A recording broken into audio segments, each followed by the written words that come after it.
President Donald Trump is seriously weighing something that no president has ever done before. He wants to fire the Federal Reserve Chairman, Jerome Powell. Trump's been going back and forth on this. On Wednesday, he denied that he was considering kicking Powell out. But if he did, it's a move that has major repercussions for the U.S. economy. It's important because the Fed was set up to be independent of the White House and from lawmakers. It's designed to be able to make decisions on its own based on economic data and not by politicians who are always going to want lower interest rates to juice the economy. Andrew Ackerman is an economics reporter for The Post. He's been following this unfolding drama between Trump and the Fed chair. Andrew said they're butting heads on a key part of the Fed's job, and that's whether to raise interest rates. Trump wants them lowered, but the Fed says, not so fast. From the newsroom of The Washington Post, this is Post Reports. I'm Colby Ickowitz. It's Wednesday, July 16th. Today, I talk with Andrew about Trump's escalating threats to the Federal Reserve. He explains what Trump wants and why the Fed has pushed back so hard. And later in the show, we'll talk about why these threats are just the tip of the iceberg when it comes to worries about the U.S. economy.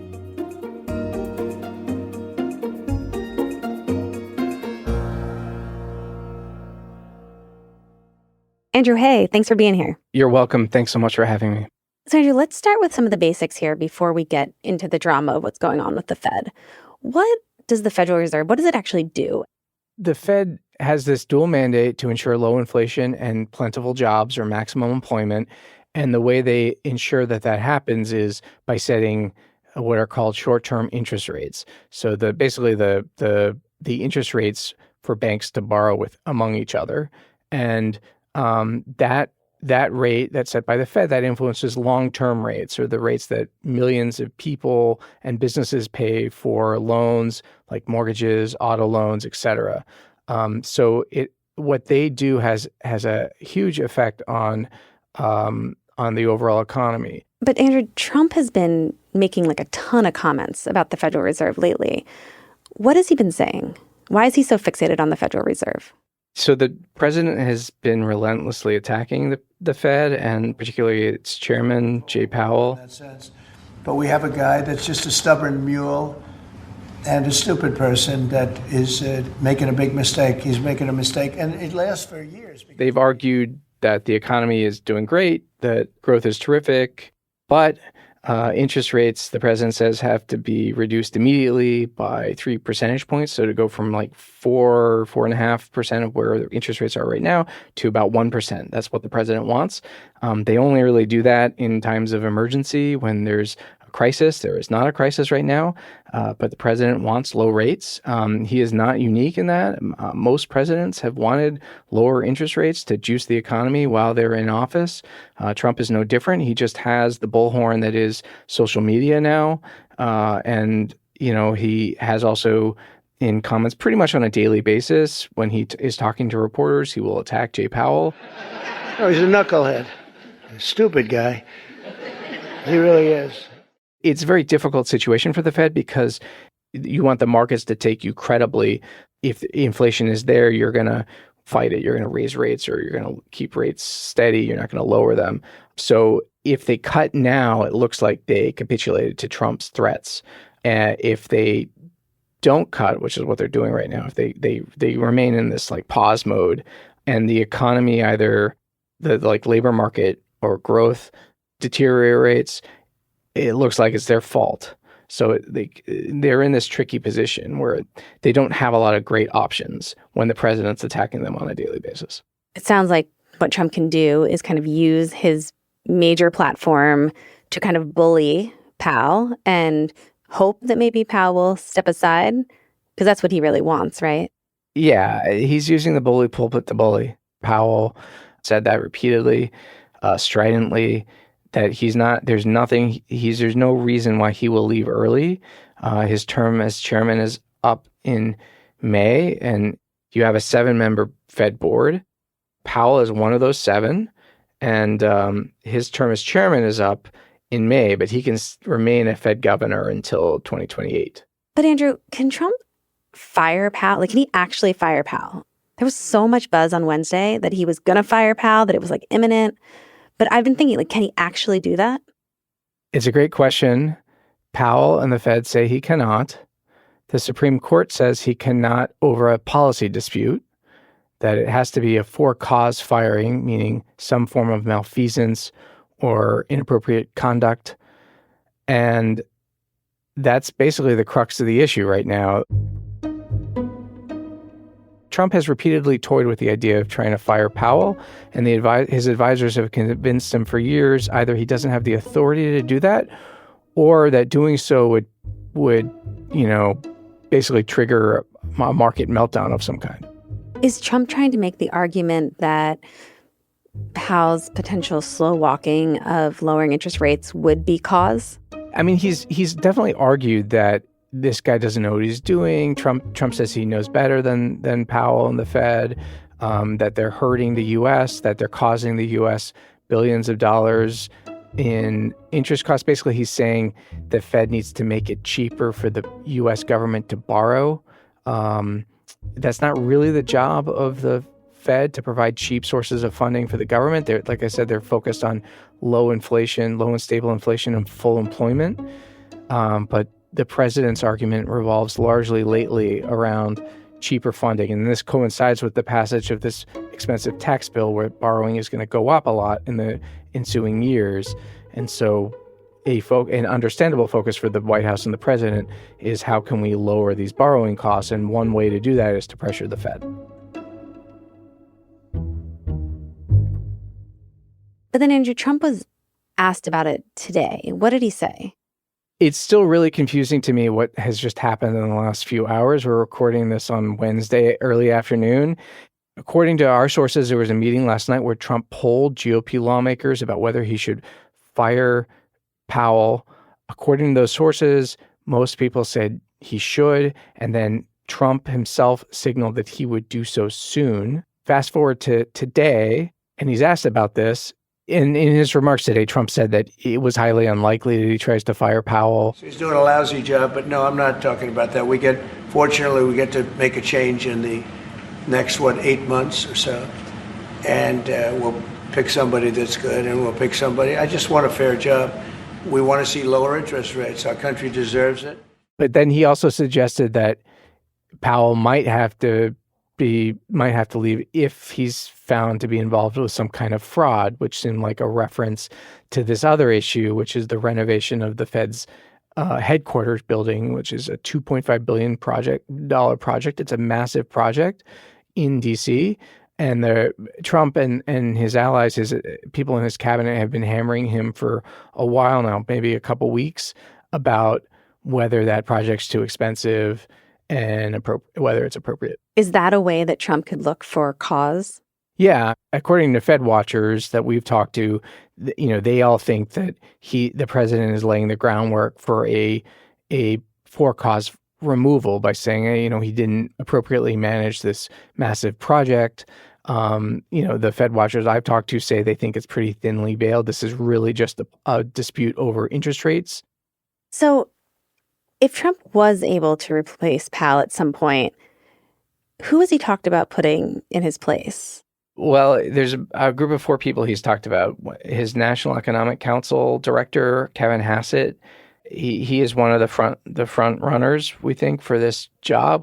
And there's a few other people. There's Treasury Secretary Scott Bessent, Kevin Warsh, who's a former Fed governor who was sort of a runner-up when Trump elevated Powell in 2017. And then there's a 4th person named Christopher Waller, who's a Fed governor, who's one of the governors who's said he could see cutting rates as soon as this month.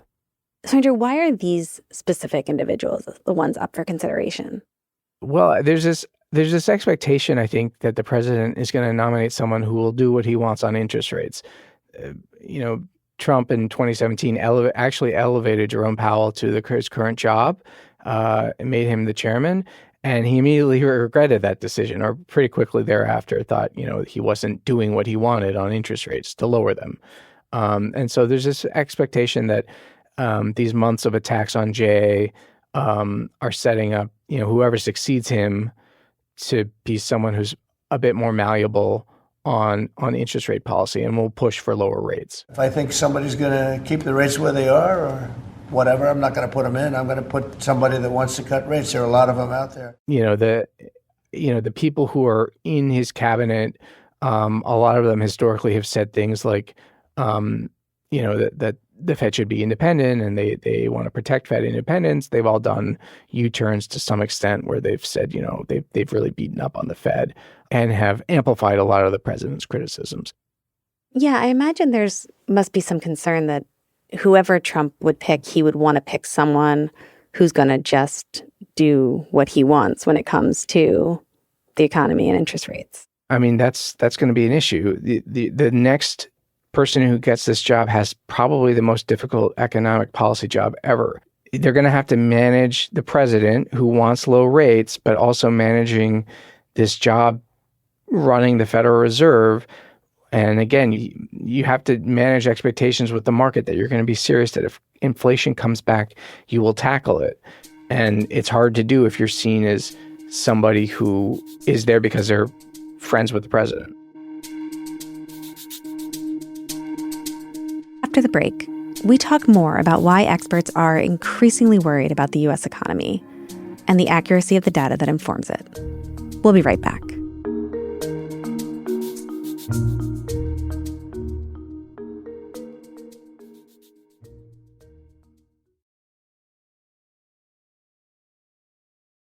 Okay, Andrew, there's all this Federal Reserve drama that's going on, but I know you've also been reporting on this idea that they're concerned about the country's economic data and how reliable it is. So I want to first break down what's the data that we're talking about here? How do we gather this information? The concerns revolve largely around the Bureau of Labor Statistics, this agency that's part of the Labor Department, and they mine the economy for data on inflation, on the job situation, the labor market, things like that. And is it complicated to gather this data? It's extremely complicated. The unemployment report that comes out on a monthly basis is actually two separate surveys. They have to survey thousands of businesses and then thousands of households to come up with the figures that they have on the unemployment rate and the number of new jobs every month. And with CPI, they actually have, this whole army of people who go out and physically check the prices of the products that we pay for. CPI is the Consumer Price Index. It's the most important report on inflation that comes out every month. Most of that information was collected by actually going to stores and saying, okay, if we're talking about food, and one kind of food is tuna fish, canned tuna fish, then let's go to some stores. Erica Grosjean was a former commissioner at the Bureau of Labor Statistics under President Obama. I was the only presidential appointee in the agency. Everybody else is a dedicated data nerd there. She explained the excruciating process it takes to get this kind of data. So we will randomly choose some stores. We will talk to the people in the stores and figure out what would be a representative can of tuna fish from that store. And then every month we're going to go back and look for exactly that brand and exactly that size can, and we're going to see what happened to the price of that. And we're going to do this all across a number of the major cities in the country and in the major grocery stores and other kinds of outlets that sell tuna fish. And we're going to go back on a regular basis and check what's happening to those cans. Why do we need this economic data? The government mines the economy for data because they need to know which way inflation is heading. They need to know how big the economy is, how much it's growing. And they have data on everything from imports and exports to GDP to the employment situation. So the Fed is sort of what everyone thinks about when they talk about the data and how it affects government decision making. But it's also important for the private sector too, and the public sector. I mean, a lot of teachers throughout the country, their raises revolve around the CPI, the Consumer Price Index. So across the labor market, a lot of people's raises depend on what CPI is doing in a particular year. And historically, from what I understand, our economic data reporting has been extremely strong. Yeah, the U.S. is known to be the gold standard in economic statistics. And Jerome Powell made some comments recently, right, warning lawmakers that you don't want to see a decline in that gold standard of our statistics, right? Yeah. And it was notable because the Fed really doesn't stray too often outside of its mandate. They talk about, where interest rates are going to go, and they talk about the size of the economy. They generally don't weigh in on fiscal policy, like government spending plans. And so it was notable at a hearing last month that Powell said that he was worried. We can still do our job. I would not want anyone to think that the data have deteriorated to a point where it's difficult for us to understand the economy as well as we can understand it, which is not perfectly. But the direction of travel is concerning. He stressed also that nobody needs to think that the data has deteriorated to a point that they can't get an accurate read of the economy. I don't like to see any deterioration in the public data, which has been the gold standard, the BLS. What is making him worried? What he's worried about, I think, is a trend here that we've seen where the BLS doesn't get significant additional funding. They've had to make cuts to their staff. They've stopped publishing certain data. The government's disbanded advisory committees that help the government agencies formulate statistics. And then perhaps pressingly, or most notably in the news, the number of statistical estimates that are used in the inflation data open them up to being more volatile. And that's been a particular problem with the unemployment report that comes out monthly. And they've already had big revisions in the number of people who join the labor market every month, the number of people who got jobs. So we added 228,000 jobs in March. And that was 100,000 jobs above economists' estimates going into this report this morning.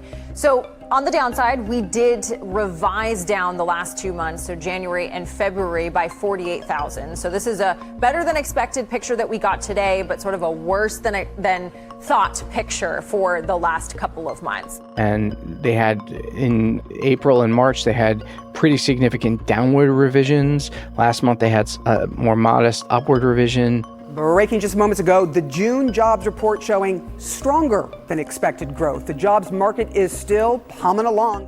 But they reported something like 79,000 private sector jobs, new jobs last month in the month of June. And I've heard sort of anecdotally from economists, people who know this stuff, that they expect that to be downward, really revised significantly, maybe even by half. Oh, wow. So it just kind of like clouds your vision of what's actually going on in the economy. What looked like a, not a terrible labor market report, not a great one, could be kind of meh once we're done with these revisions. And that could just get worse as time goes on if the resources aren't increased. Yeah, Andrew, about those resources. So is it the lack of resources that is causing the Bureau to have to make more educated guesses like this? Yes, the Bureau hasn't said a ton about what's going on, but they did issue a statement saying, we don't have the people in a few cities where we're making more estimates than we otherwise would. They haven't answered a lot more questions or provided a lot of details.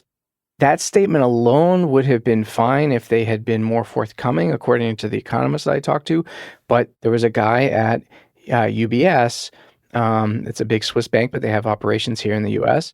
He was going through the CPI data, and it looked like there were more estimates, and he wrote a report about it. And after the report came out, that's when BLS put out this statement saying, "Oh yeah, we've had more estimates," but they weren't proactive about it. So that made people even more suspicious. And am I correct that BLS has been dealing with kind of chronic underfunding for a while, but that the cuts by the Department of Government Efficiency has made that worse? Yeah, all of that's completely right.